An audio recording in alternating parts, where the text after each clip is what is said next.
and out of Mozambique.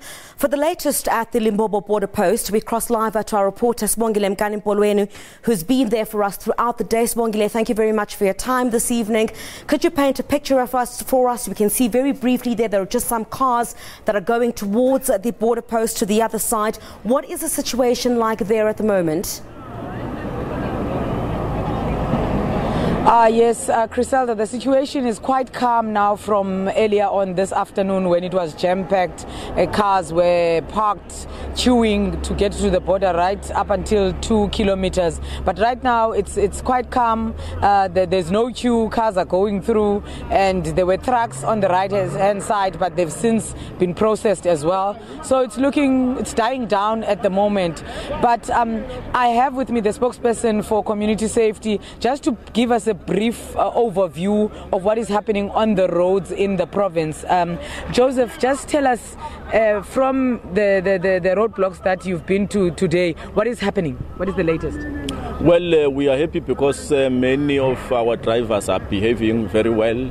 However, we can't say we are happy because we have experienced a number of crashes in the province since the beginning of the month, and we're talking about over 60 people were killed, meaning that we still have problems on the road, of which we need cooperation from our motorists, passengers and pedestrians, because we have quite a significant number of pedestrians who have been killed.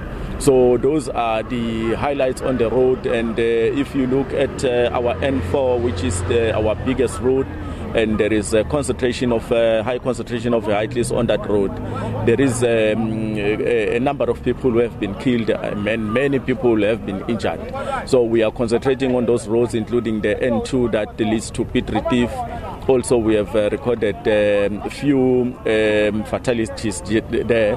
However, we are not going to neglect the other roads, in particular those smaller routes leading to locations and connecting to smaller towns.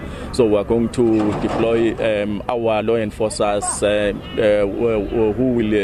will include police officers and traffic officers and other officials from sister departments such as Home Affairs, because we are doing what we are calling K78 operations, where we include all departments, so that when we stop a vehicle, we check it from its roadworthiness and the fitness of the driver. We check whether there are any illicit goods in those particular vehicles and other issues, including people who might be taken from one place to another without their consent.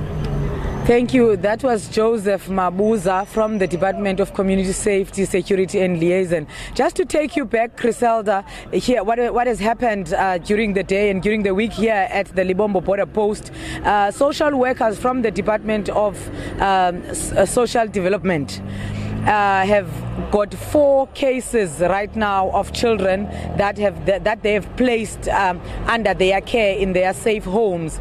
These children are minor children that were being taken out of the country without proper documentation or any documentation whatsoever. They are trying to trace the parents of these children.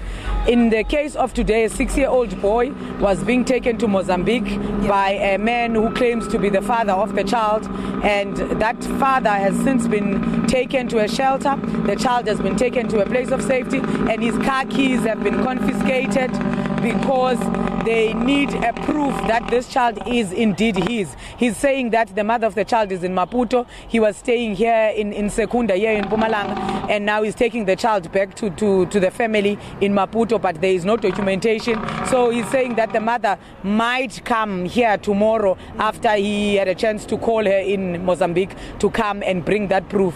3 other children have been reunited with their families. What happens is that the social workers are telling us that people just put children into the minibus taxis and give them a phone number saying that take these kids to the border. Once you are at the border, just call this number. So there will be someone any supervision waiting on the other side of the border, and that person will just walk, cross.